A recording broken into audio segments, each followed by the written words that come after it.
Hey, before I kick off the podcast, I just want to shout out Next Door Clothing. Next Door, a clothing brand based out of Bondi in Sydney. They're making really nice jeans and shirts and hats. So go and check out their full range at nextdoorsydney.com.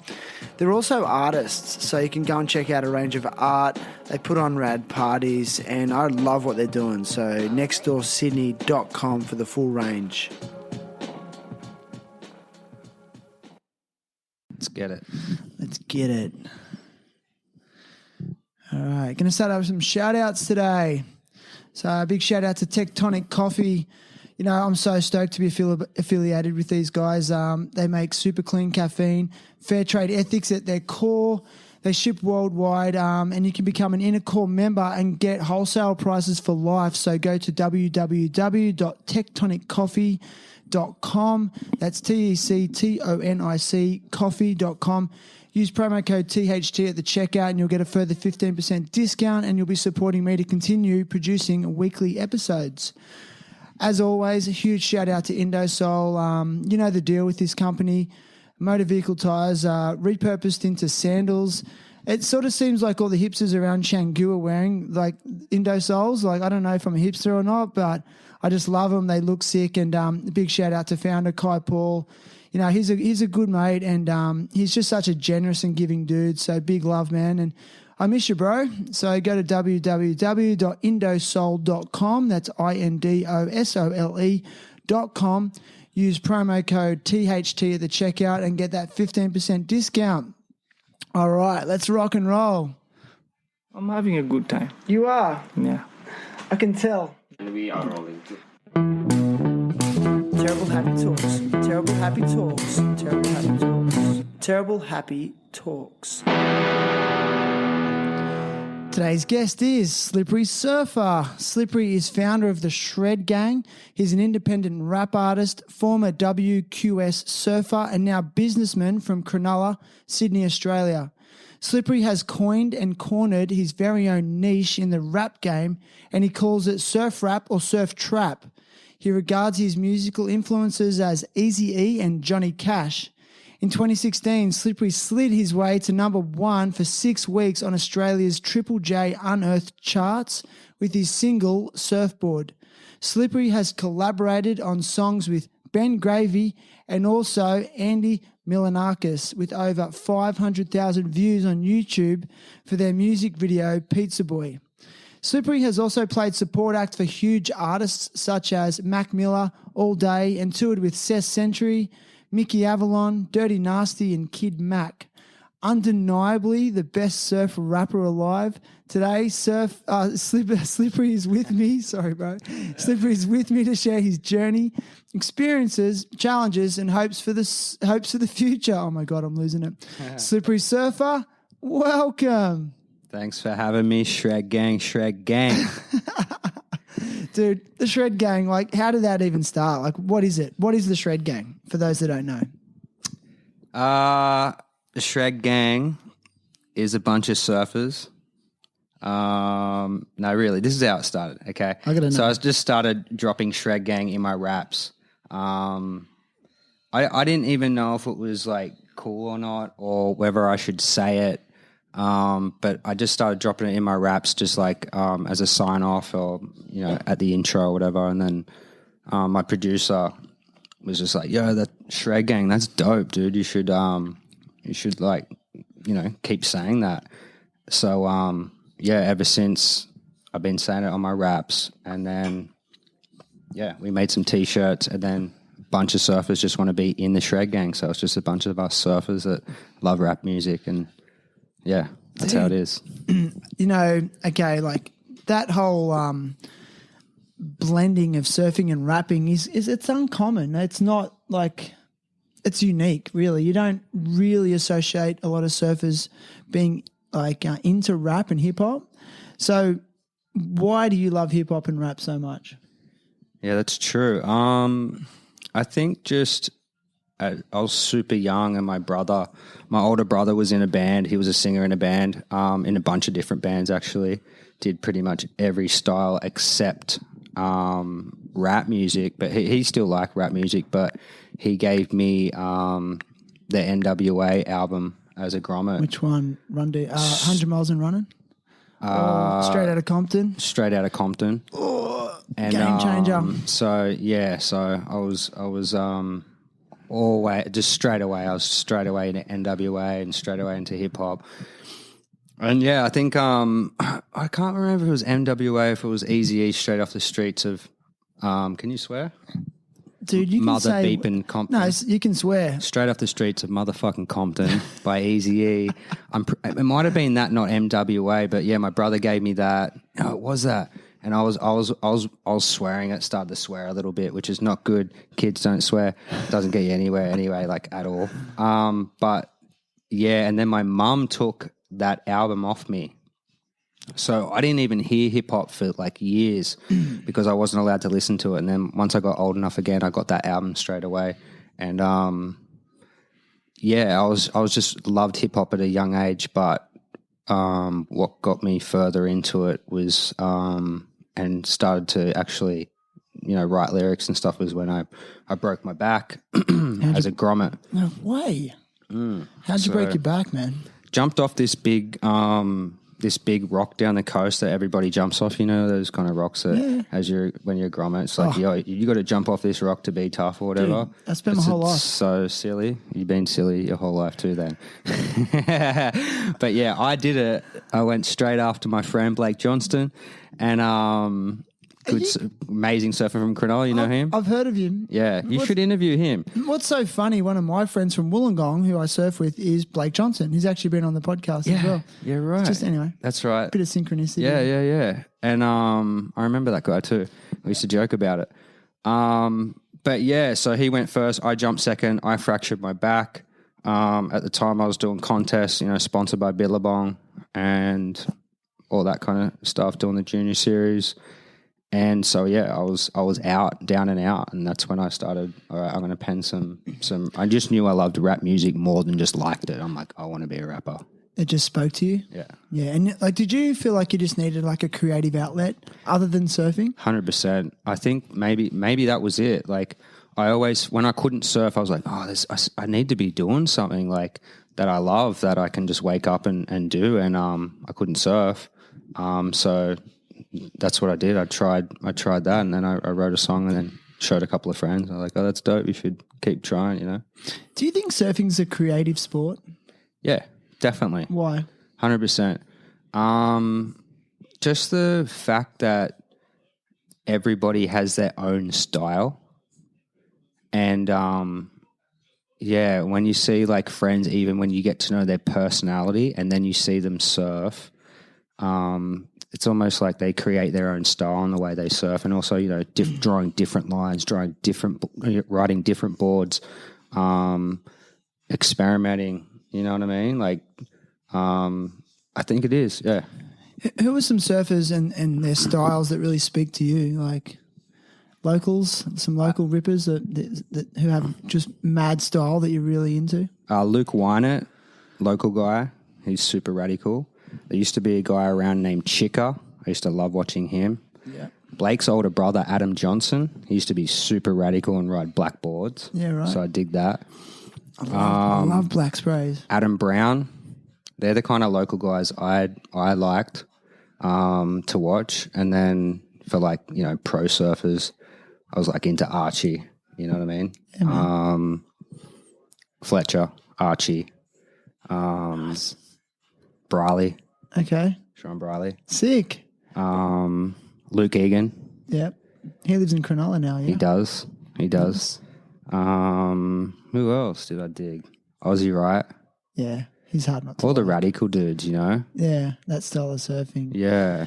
So, yeah, I've sort of like, you were sort of mentioning that. I was listening to what you were saying then, and I watched a clip of you on, I think it might have been on your social media page just recently, and you're on a soft top pulling into like a very heavy South Sydney slab. I won't say the name. Am I allowed to say the name? Secret spot. Slip spot. Rock. Slip Rock, okay. And very much I can actually like the people that you mentioned, I can see their influence just on the fact that you had a desire to pull into that kind of slabby barrel. Do you like slappy barrels? Is that what gets you? I do. I love a left barrel, especially slip rock. I don't want to drop.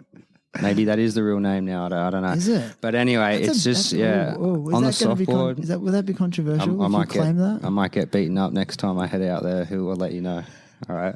But yeah, on the soft top, it's the perfect way for it. Yeah. It's always like just triple, double lips and barrels and super fun. And soft top's just perfect for it. That location just intimidates me on a variety of levels, but I won't go. We won't go say exactly where it is, but it's just scary. Yeah. Just everything about it. Yeah. Deep water. Definitely see a few sharks out there. Yeah. But the weird thing, I think, going across further to the other breaks that are close to this spot is way more scarier and sharkier than slip rock. Yeah. So, I want to get this out of the way, right? And the question I've got for you is that you claim that you're the best surf rapper alive. Okay. I don't not believe you, but I want to know why. Why are you the best surf rapper alive? Because I'm the only surf rapper alive. I'm glad you picked that up. You know what's up. That's right, dude. I must admit, I'm so intrigued. Like I said, because I'm a surfer, but I guess for me, I always regard myself as a skateboarder first who surfs. And I love both of those things, but I was a skateboarder at the core. And growing up, it was very much about hip hop and rap, and I loved it. And listening to like NWA and Biggie and Tupac and all that kind of stuff was a big part of my musical journey. But I think getting into surfing, it was a real cultural difference. But I just love the uniqueness of that title you've given yourself. Yeah, I like it. Yeah, I don't know, it made me laugh when I first said it, so I thought I'm going to run with that. And it ruffled a few feathers and. Did it? Kind of pisses a few people off, Why? But it's just like, why don't you get it? I am the only surf rapper, so like, it doesn't matter my level of skill. I'm the best either way. Right. That's why I created it. You can say to them, well, like if you don't like it, maybe why don't you rap? That's it. Have you ever had a rap battle? I have, dude. I'm not being funny here, but like that's hard. Yeah, it is. That had a pretty decent rap battle. I don't know if you ever caught it on Instagram or not with another rapper. Shout out Vultures on the Gold Coast, but we had a bit of a beef for a little bit. Yeah, and we went head to head, right? And it was hard work actually, because it actually, even for him, like it'd be. If you ever get into a lyrical battle with somebody and it's competitive, I guess it's just like a surfing contest or a football match. Like think about how much you want to kick their ass when you're doing that, or a boxing match, whatever. And when you're doing it with words and there's a time frame, like when someone's, wants to beef you and they want to drop a rap, you got to respond to that within 24 hours. Otherwise, it's like you're spending too much time. You're not really that good. Gotcha. You know what I mean? So it was something like that. It went on for days, and we'll just go head to head, back and forth. He'd drop one, I'd drop one. He'd drop one, I'd drop one. And we'll just like, things were getting super nasty. There was people messaging from everywhere. Like there was a while there I wasn't allowed to go to Palm Beach. Shout out Palm Beach.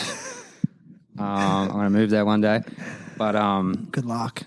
Nah, they love me now. I don't know what they think. But yeah, I love Palm Beach. Shout out the Vultures. And yeah, we end up being friends. Nice, man. And playing a show together. And yeah, I was actually thinking about it like when I was in primary school. I had a punch up, my first punch up when I was 10, and then that person's now my best friend for life.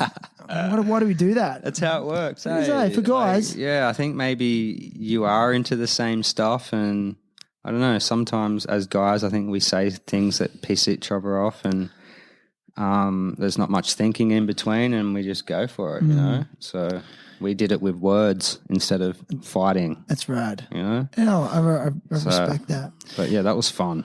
That was super fun. That's actually what kicked off this whole movement of surf rap. Yeah, right. Because the whole reason why people started going at me, which is like, dude, you can't be, what's surf rap? What's a surf rapper? And then it all started from there. Sick. Yeah, man. So, like, you grew up in South Sydney area? Cronulla. Yep. Born and raised?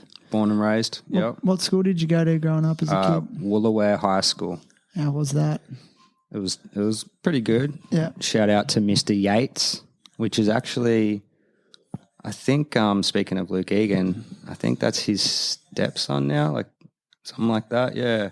Okay. But yeah, Mr. Yates was my art teacher. He was a legend, and yeah, Woolooware was okay, I guess. It was all right. Did I mean, how would you describe like your school days, especially at high school? Was it a good time for you, or was it? Yeah, Yeah. it was pretty cool. I can't say I loved school, but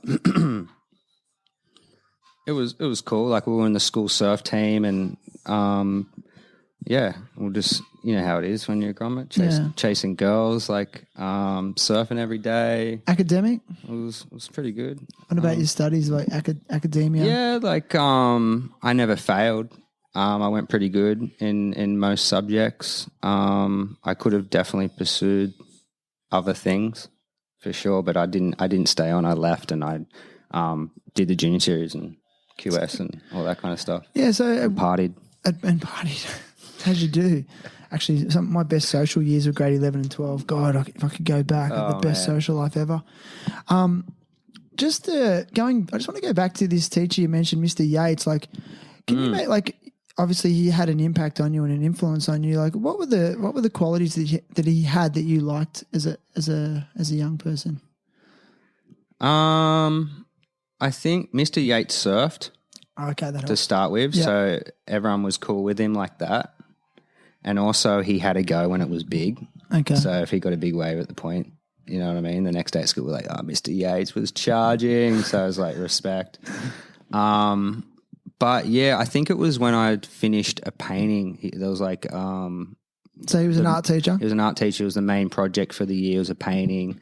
And I was a little bit naughty at school. And I think I got in trouble by him, and he might have made me come in on my lunchtime to finish his painting.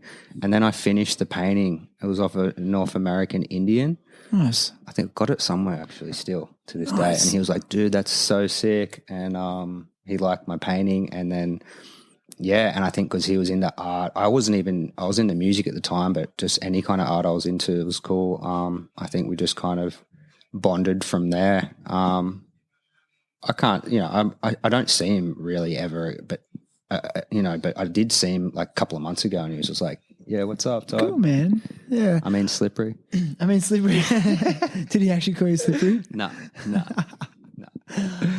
It's like I always like to ask people that because I don't know. I just think those years as a teenager, like it can only sometimes just meeting that one person that's like an adult that's super cool and you can identify with can really like mold your personal values. And like I know it did for me, so that's why I'm always just curious, Yeah. So Yeah, that was a bit of a sideball question, but yeah, I'd never thought about it like that. It is super relevant to like coming up. I mean, did he inspire you to charge big waves?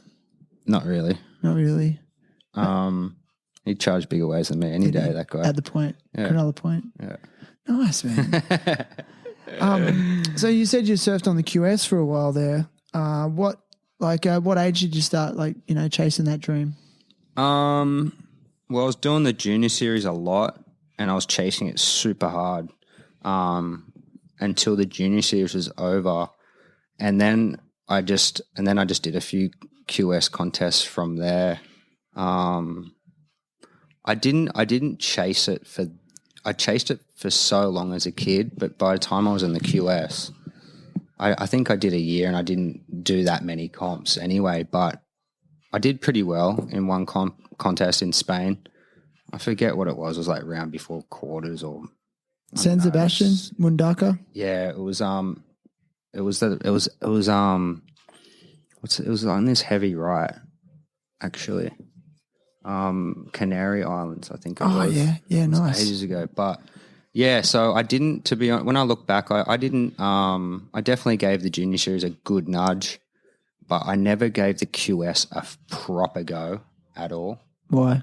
I don't think. Now I look back, there's no way. I don't think I had the passion and the drive to make it in surfing compared to what I do with my music and my art. Okay. There's no way. Like I put in that much more effort and time, and probably enjoy it just as much, if not more. So when I look back, I'm like, I kind of know. Like, I broke my back. That's what started things off. And I was just like, this is really hard to keep up with this guys with this bad back. I was always doing Pilates and stretching and, injuring myself and training again to get fit. And it was really hard for me to keep up. So I think that, delusioned me a little bit, and the music was already there. I was already doing it, and the passion was way more into the music. So yeah, when I look back, I don't think I had the drive in surfing. I had the talent for sure. I don't think I wanted it as much as what I wanted this.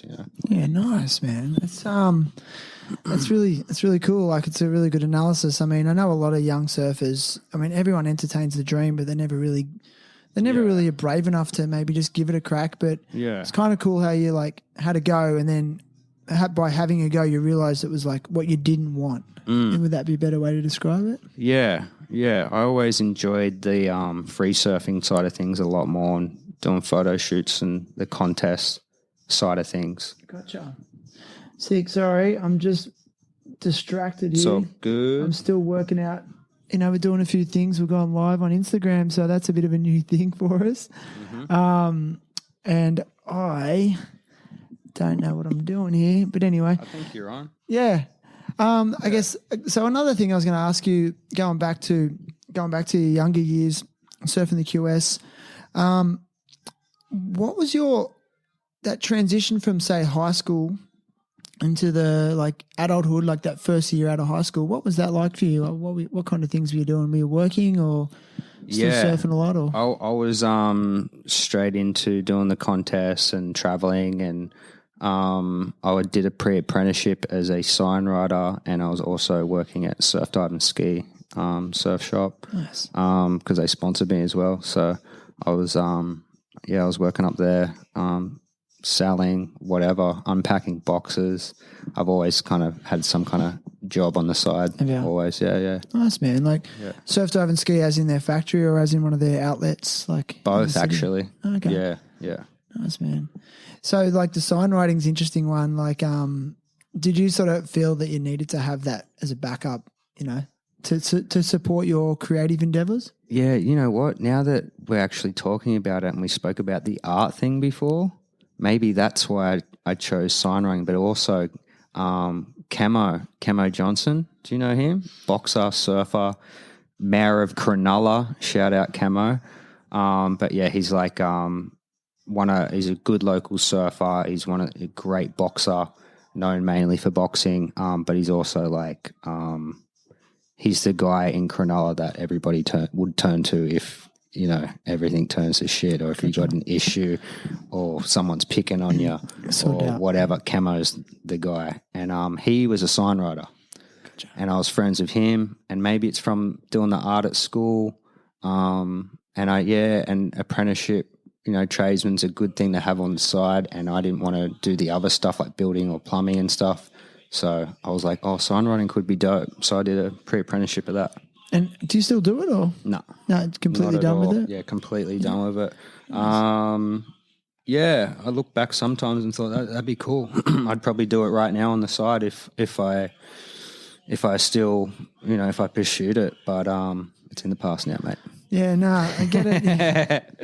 I get it. Yeah, the whole concept of we were talking about this at the start, like it's so hard, like this battle that I think a lot of people have, and I know I personally have it too, between earning a living and then chasing your dream.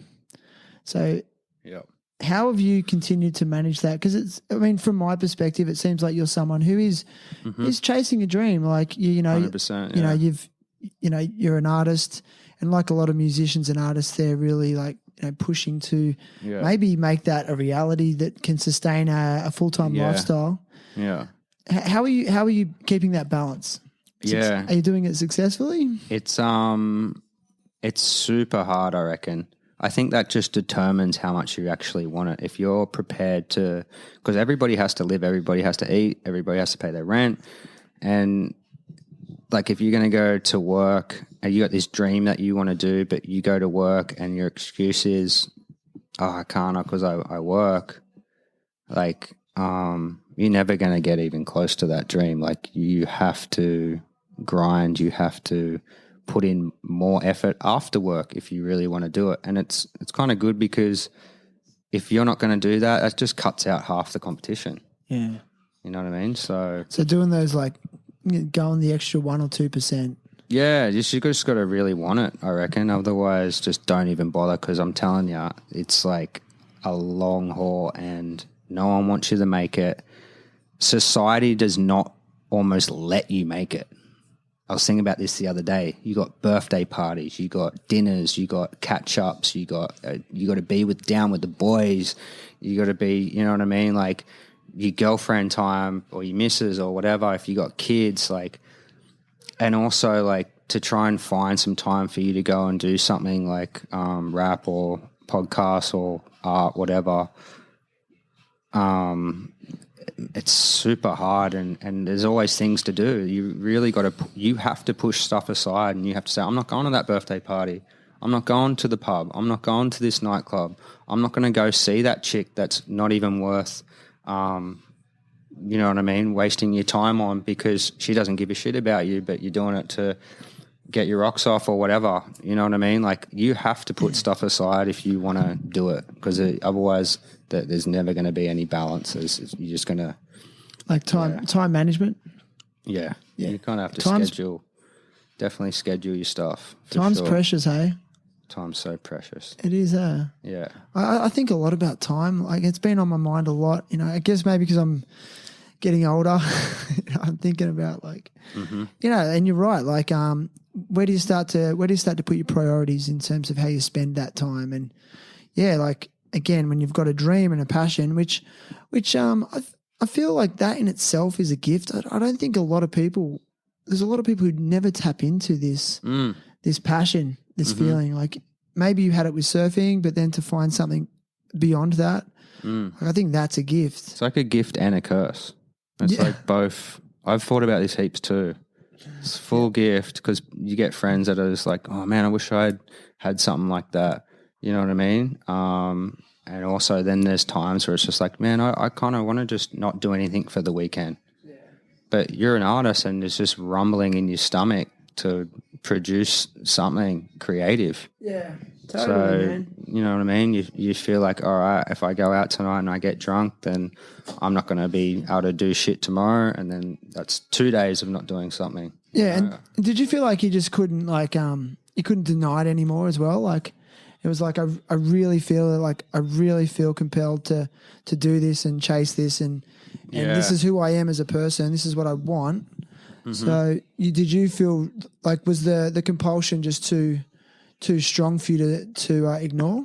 Yeah, definitely. And also, like, watching some people as well, like online, you know, motivational kind of people, you know, just like, if you really want it, like, this is the kind of stuff you have to do. And realizing, shit, I put out songs, I do this and I do that, and there's so much more to do. I can imagine, dude. Like, and, you know, when those people drum that into you, it's kind of like sets the line for, all right, have I got the stamina for this? Am I going to give this a nudge? Am I going to, you know, or am I just going to just go there? Could have been, you know? Who was some, you said motivational influences. Give me some examples of people you tap into that for that kind of motivation. Have you heard of Gary Vee? Gary Vee. Rings a bell. Oh yeah, Gary Vaynerchuk or something That's like that. him, yeah. He's inspirational. Him. He, like, I think I seen something on him one day, and I was just like, you know what? Yeah, I'm going to give this a proper nudge, because even, like, a lot of people I know that have done, you know, different types of arts, the stuff that I've learnt since they've quit, they never even tapped into, and they're now not even knowing how far their art could have, or how many people they could have touched. They don't even know that, because they didn't even do everything, but they didn't even know everything. Yeah. Do you know what I mean? Yeah. So in their mind, they're like, yeah, I didn't make it, I gave it a good nudge, but they're brilliant artists. Like, I've got friends that rap amazing and just think that's it. Yeah. But really, like, there's so much more. And I'm not saying, you know, it's just stuff that I'm learning every day now that I'm like, I've never done that or thought of it. Why am I not doing this? Like, Are you kind of saying like it's not? It can't just be talent alone. it's not. It can't be. Yeah, I agree. It can't be because heaps of people are talented. Like, it's just not. It's not. Going back to talent, obviously, like It's definitely something though. it is something. You've got to have that to start. You do have to have it to start. But I just want to like get back to your surfing because you're obviously a talented surfer. I've seen you. I see you, right? And I mean, maybe talented enough to be sponsored by Billabong and Surf Dive. Okay, was it just was that first because it was just something that just came natural to you? No, but did Surfing? did you actually love it, or was it just because hey, I'm pretty good at this. I live near the beach. Going to give it a crack. No, I definitely loved it for sure. My dad used to put me on his longboard as a kid, so I was in the waves like super duper young. Yeah, And right. I always loved it. So I think definitely people who are close to the beach definitely get a way better chance of loving surfing and being better at it 100% because it becomes second nature like it's nothing, you know. Yeah, I agree. So I think that does help, but you still got to love it. Definitely. Yeah. Cool, man. Now you were telling me earlier, like you went on a bit of a mission to the US Yes. and did a bit of a tour around the States. Was that a couple of years ago? Hanging out? Yeah. So can you give us a rundown? Like, what was the purpose of that trip over there? Were you playing music? Were you surfing? Were you recording? All of it. So, a couple of things actually. So, I forget how it actually happened, but yeah, started liking, I think, some of Ben Gravy's posts and he started liking some of mine. Yeah, I don't know. We started talking on the gram, and he was just like, and I was like, oh, I'm coming to America like soon because I go like I was going once a year. My producer Nick Nicotine, he's from Hollywood, so I go once a year and record with him and stuff like that. And so yeah, I was coming back, and we started the chat. But yeah, I was just couldn't believe Ben Gravy was just liking my stuff anyway and showing me love to start with. Because yeah, there was so many people on the fence just not sure about it. And anyway, yeah, so I was like, I'm coming to America. I was going to the Stab air show at Waco, Texas. They gave me a ticket, you know, whatever. So I went over there and checked that out.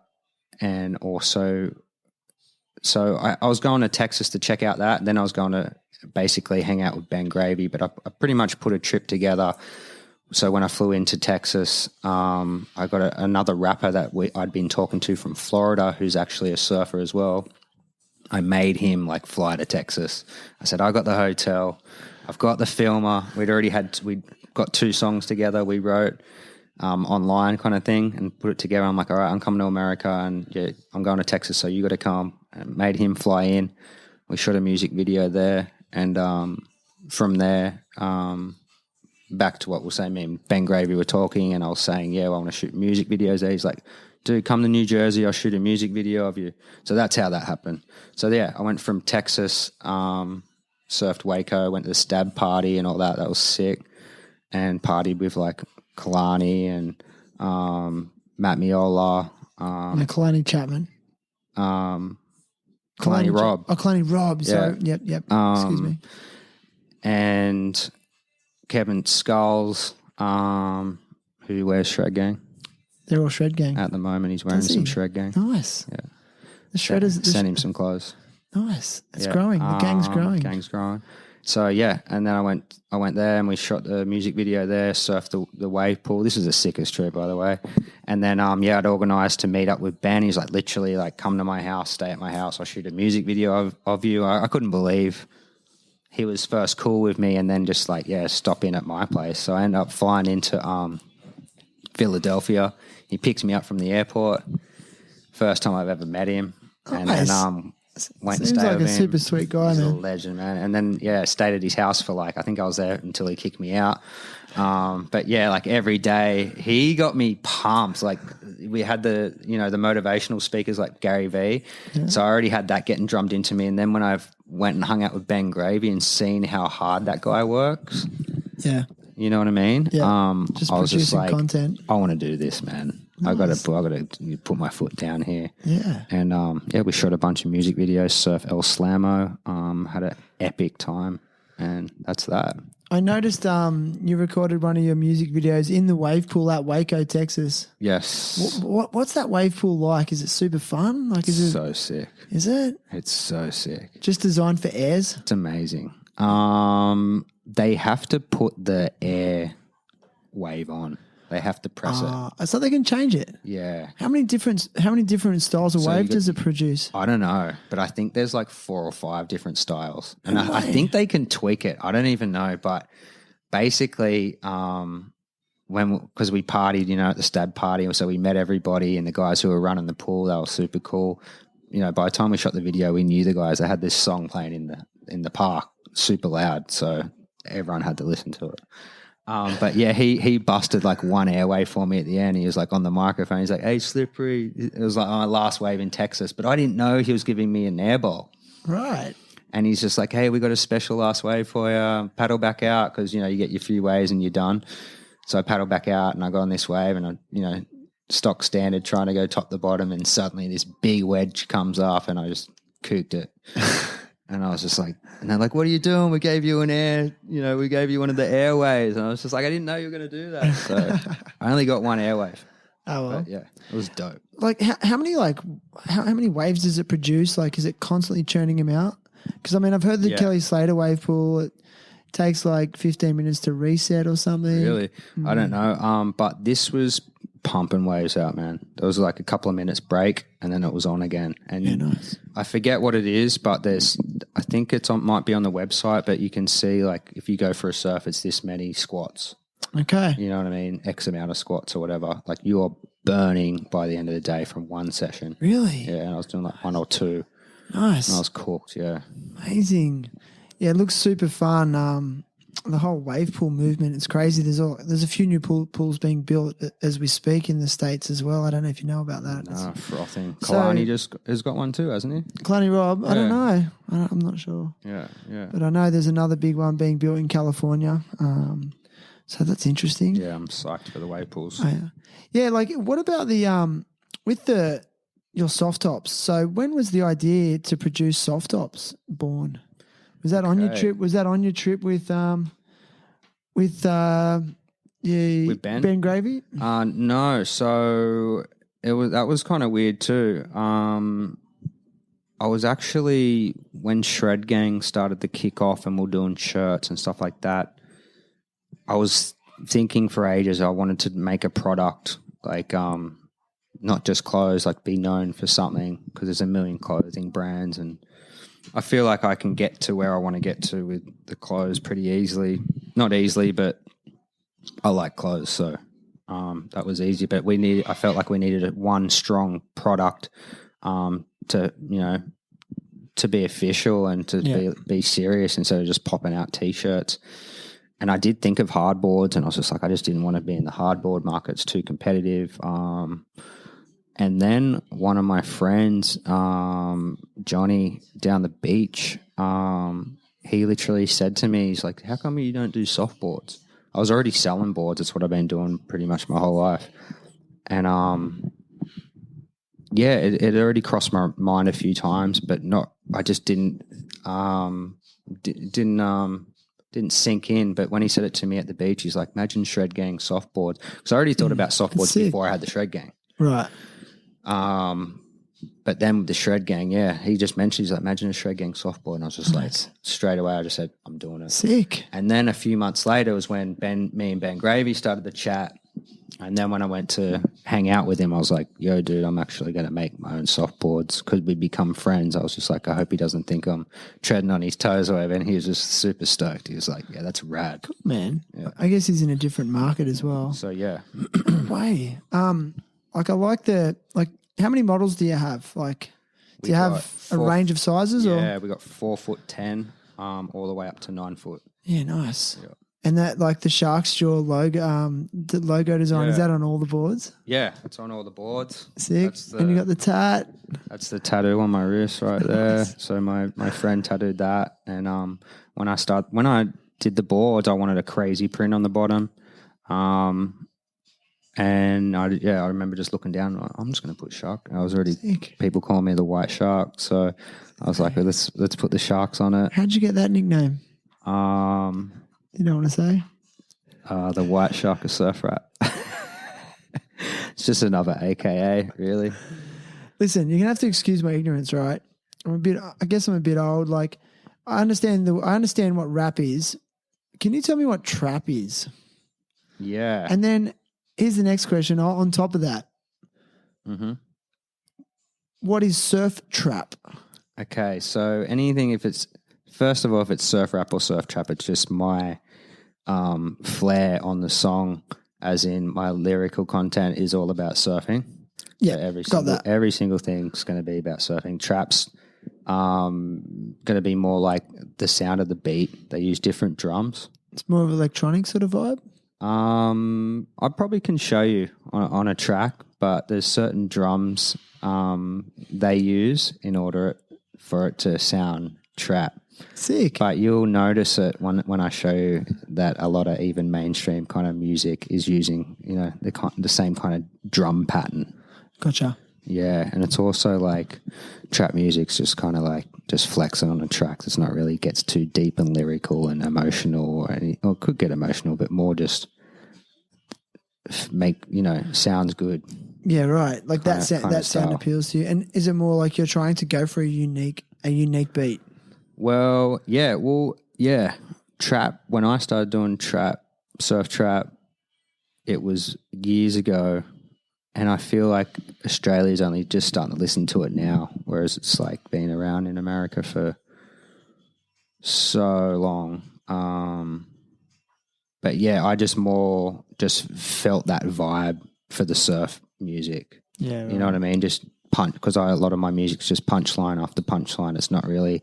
It's going to lead you up to a story, and then you're going to reveal at the end. I'm just like every line's like bang, bang, bang, bang, and over a hard hitting beat, and I just love that vibe. Yeah, right. Where it's just up and fun and wild, and that kind of stuff live is crazy. So fun to play live. Have you played many live gigs over the course of your career? Like, Yeah, many. I know you've traveled a lot. Yep. Actually, that's a bad question. Like, the question I had for you was like, what was some standout live sets you did? Any ones that really just stick in your mind, or? Yeah, definitely support act for Mac Miller at Bondi. That's crazy. Rest in peace.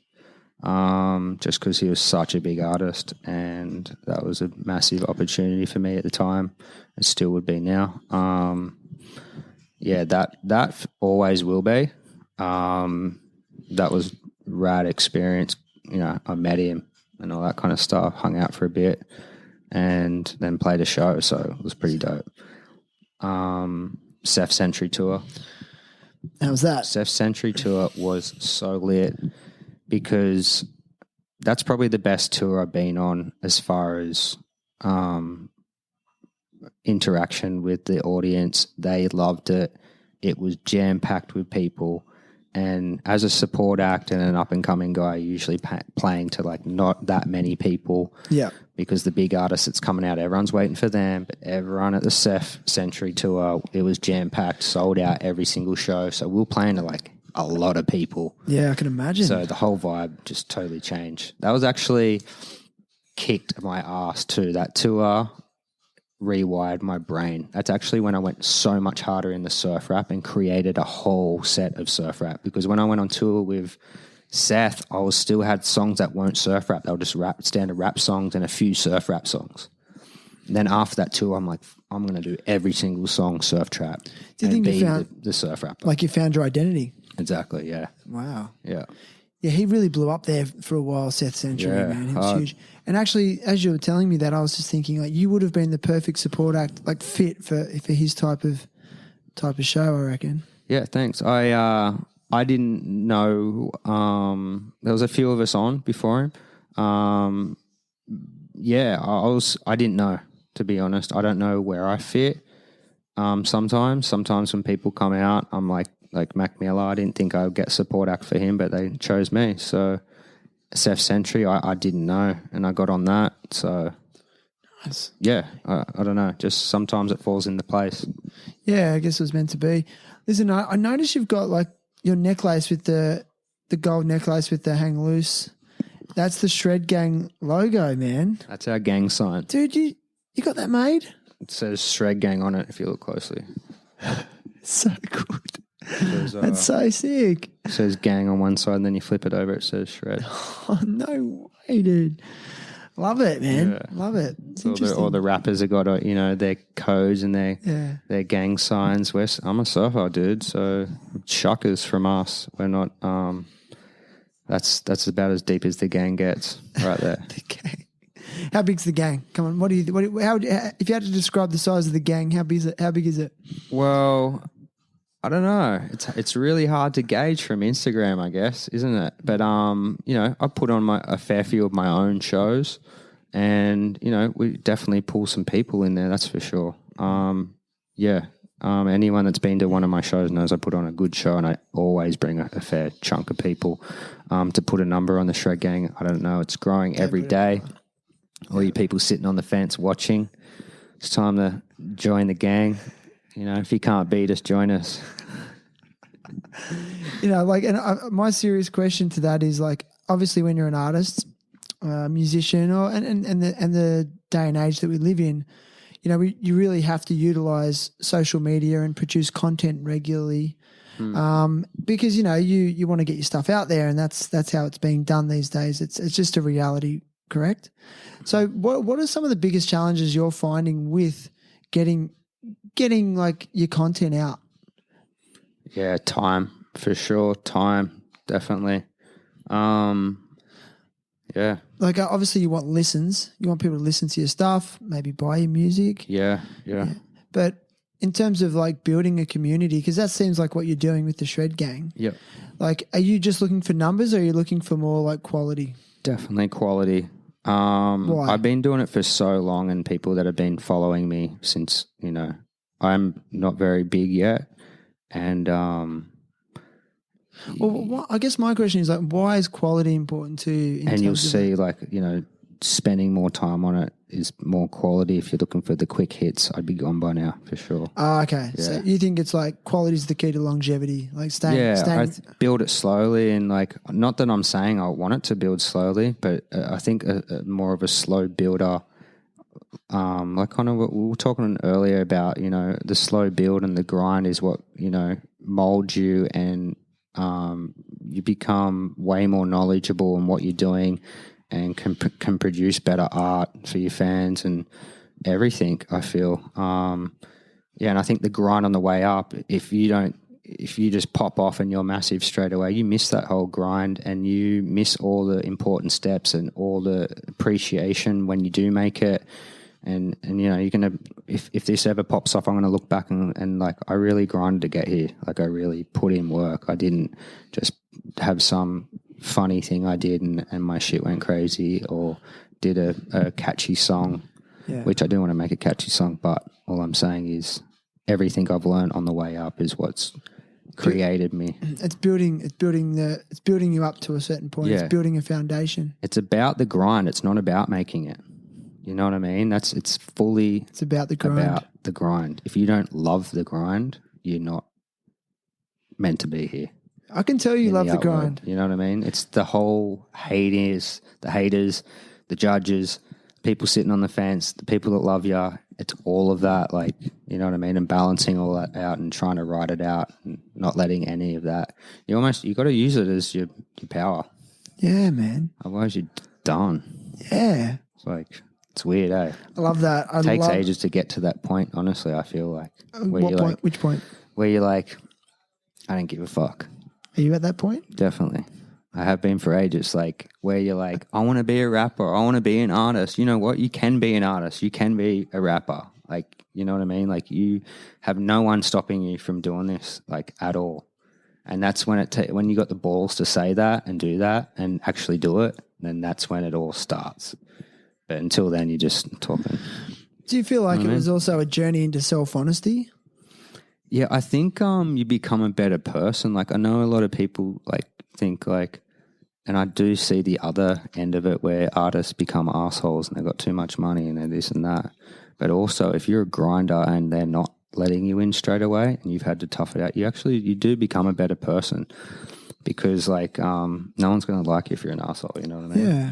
So Yeah, and like I also believe I agree with you on 100%. And I love that saying. This is saying like you got to be yourself because everyone else is taken. And I feel like that's where your superpower is tapping into that ability to just genuinely be yourself. yeah, I think that's a key. I think people say, "Oh, I just want to be myself," but I think it actually takes practice on learning how to really tap into.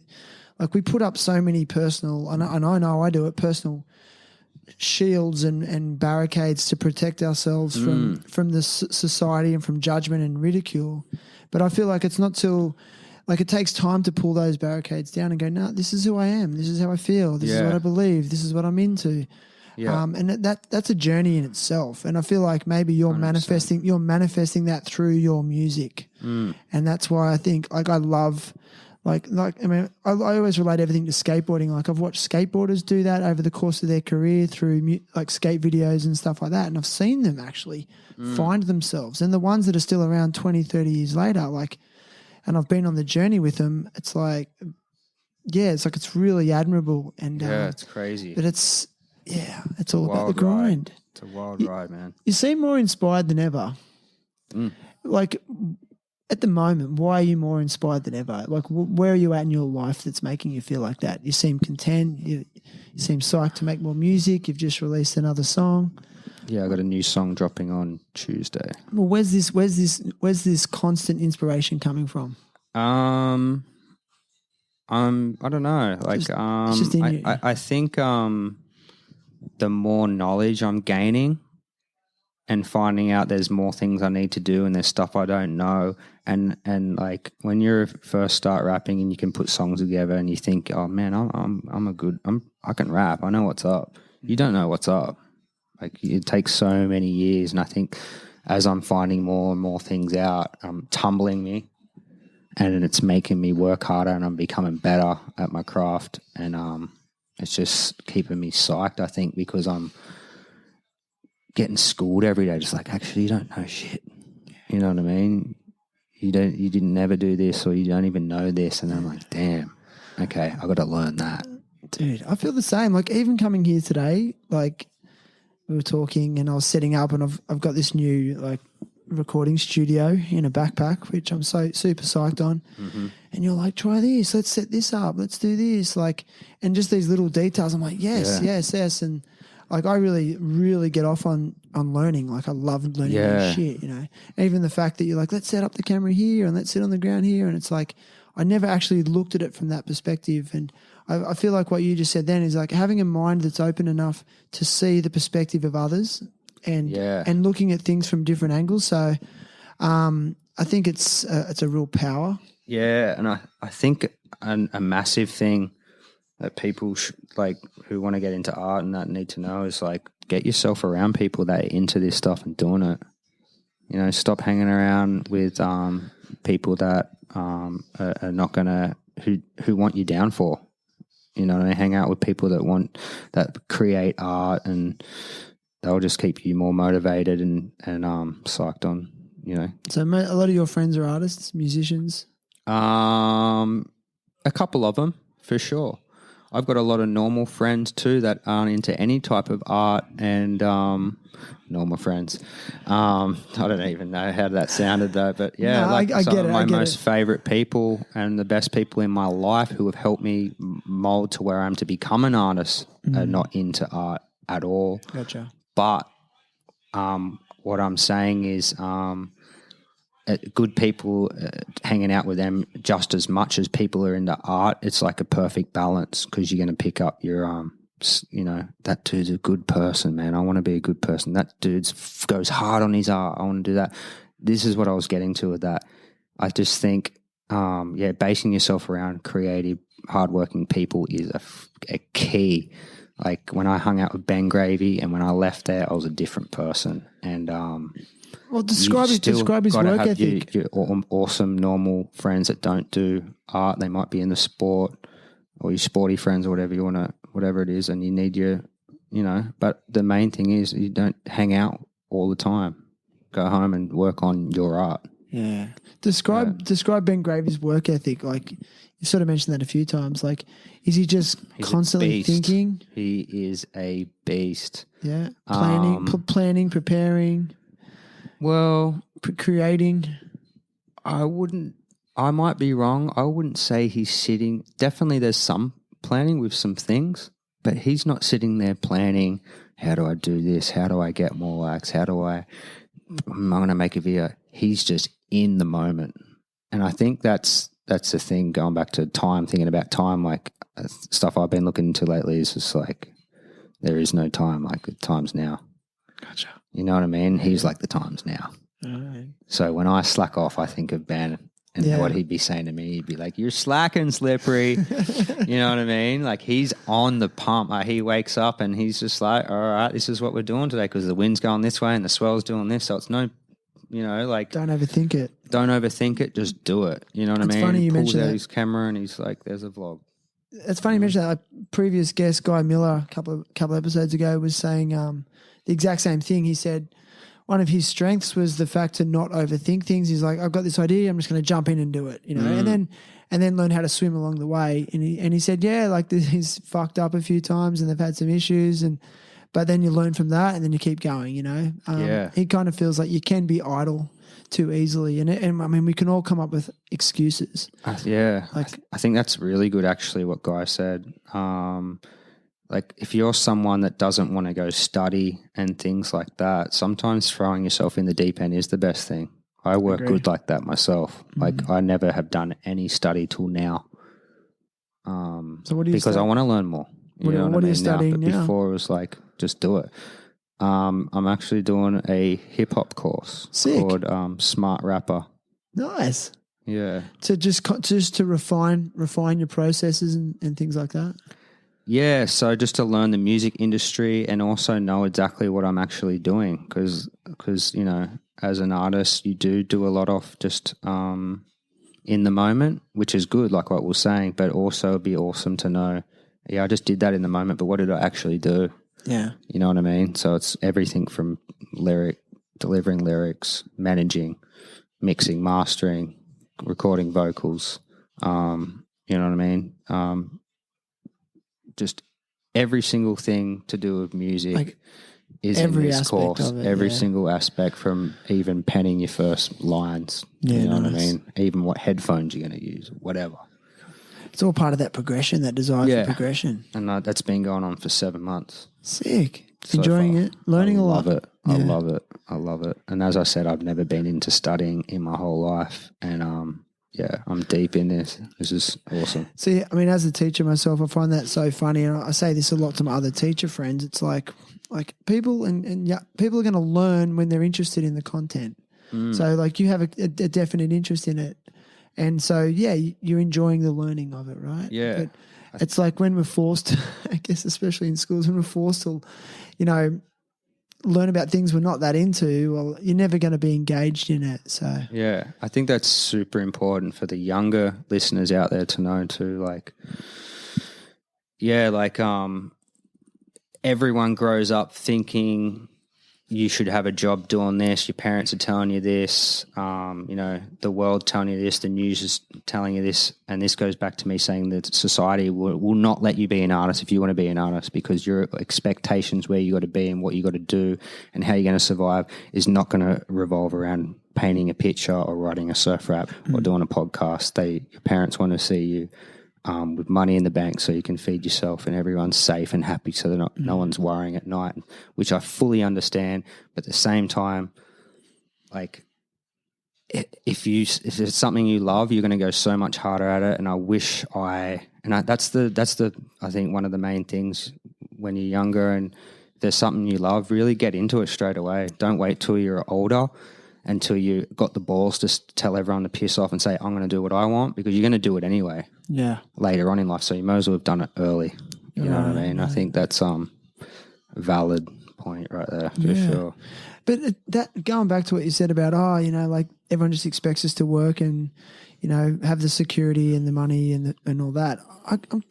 That's really, I think that's a real Australian mentality. Like, not that there's anything wrong with that at all. And that's how I've lived my whole life, Yeah. But just recently for me, I feel like I've been more exposed to a more of an entrepreneurial viewpoint on the world, sort of working with a lot of more of American, especially a lot of Americans, where they have more of a philosophy of like, you can make your own luck and you can create something and you don't have to work for someone else, and you can create your own lifestyle by design. And you don't have to work the 9 to 5, and you can work all around the world doing what you love. And I guess I think similar to you, it's been so ingrained in me that no, you got to have that secure job, even if you hate it, and then your dreams go off to the side. But I just feel like I've been more exposed to people who are like, no, you can live your dreams and you can make it a lifestyle. Yeah. It's just something I noticed recently. It's a bit of an analysis, And imagine looking back and you never did give it a go. How are you going to feel then? Yeah. Do you know what I mean? That's the main thing. Regret is what kills people, like more than anything. Like so many people want to do stuff and they can't, you know what I mean? They're too busy. They got this on, which I understand. So yeah, young crew, get into what you love early. Don't be studying what your parents expect of you or what you think is, I should do that. You got to do what you'll be a better person if you're doing what you love. Dude. Dude, I almost feel like it's a nice way to end, bro. Yeah, it's just a really nice message to end on. Yeah. Are you all right with that? Yeah, definitely. So, listen, I spoke to you earlier, was it yesterday, and I ask all guests to come to the podcast with a cause to advocate and support. What would you like to advocate for today? PSP, Progressive Supranuclear Palsy. A lot of people probably haven't heard of it. But yeah, it's something my dad suffers with. It's similar to Parkinson's, but way gnarlier. But yeah, so yeah, that's for that. It's good just to get that out there so people actually even know what it is, you know what I mean? But yeah, shout out to my dad. He's still surfing to this day. Amazing. 8 years into PSP, they told him that he had 5 years to live and he's still surfing. Amazing, dude. That's awesome. And I'll find a link to an organisation that I can put in your show notes that people can go to and support. Yep. And that link will be in Slippery's episode, which you can find on the terriblehappytalks.com website, which will also link you to the various platforms that the podcast is found on, such as Apple Podcasts, iTunes, Spotify, Buzzsprout, Stitcher, and I've just been picked up by iHeartRadio, which is awesome. And you can actually choose the platform that works best for your device. So listen, brother, I've been all over the shop today. Like, I'm a bit disorganized, but I've got some presents for you. Okay? What? Nothing too serious. Bring it. Don't get too excited because the first one, surprises. the first one's actually not here, but the Australian distributor of Indosol will be sending you a pair of flip-flops. Oh, nice. Also, just in time for summer. Perfect for trapping down the beach. Dude, trapping. Some Bali work boots. I love some flip-flops. Bali work I like boots. Indosol too. Dude, they're rad. They're dope. Thanks, bro. I reckon they are too. And so they'll be sending you a pair like of those. I have to get your shoe size. Do you want to go? 10. I was gonna say, do you want to go public on your shoe 10. size? 10. I ain't no Luke Egan, but yeah, 10. Well, has he got massive feet? Apparently, Bigfoot. Bigfoot. Apparently, yeah. Shit. Okay, so I'm guessing you pair do. of size 10s will be in the mail. And listen, Stoked. the other thing, man, I've got to go to my bag. Like I said, I'm just so disorganized since I got this new recorder. It's in the bag, so maybe while I'm getting that, maybe you can just like keep everyone entertained and rap or something. Can you hang on a second, all right? Yeah, just dude. keep talking. You gonna drop a beat? Yeah, drop a beat, go. Where? Is there one on the thing? I will just a cappella it. Ready? Go, I'll give you one in a second. 100 ball quiver, they covered in stickers. Waco, I'm chipper, I kick flipper, flipper. Fendi, my wetty, chop up in the jetty. I used to shred lefties, nah, ace never wet me. They call me Great White, but I don't bite. I tear up the mic. Nah, that's it.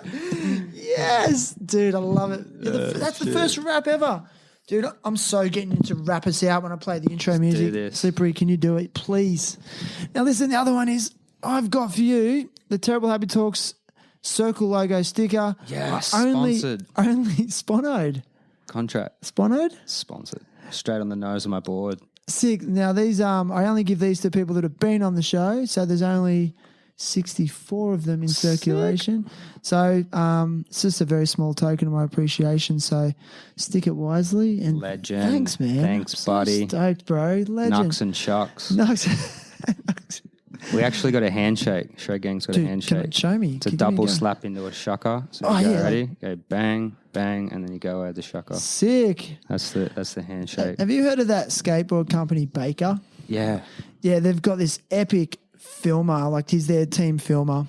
His name's Beagle. I just love him. He's like, he skates as well. It's just such a, and his whole thing is that like tap knuckles. Yeah. Not just one tap, but no. And there's something about the double tap Yeah. that just makes Makes it it feel, official, I eh? don't know why. It is. Dude, Just I locks you in. Like I felt it then. Yeah.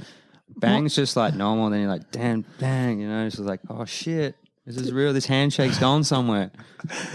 My question too is like, am I in the Shred Gang now? Dude, you're about to be in the Shred Gang because Sick. you said you had something for me. I got something for you too. So when we end the podcast, dude, I'm going to hook you up with something from Shred Gang Oh, sick, on my man. shred rack right here. Thanks, bro. I'll rep it for sure. For sure.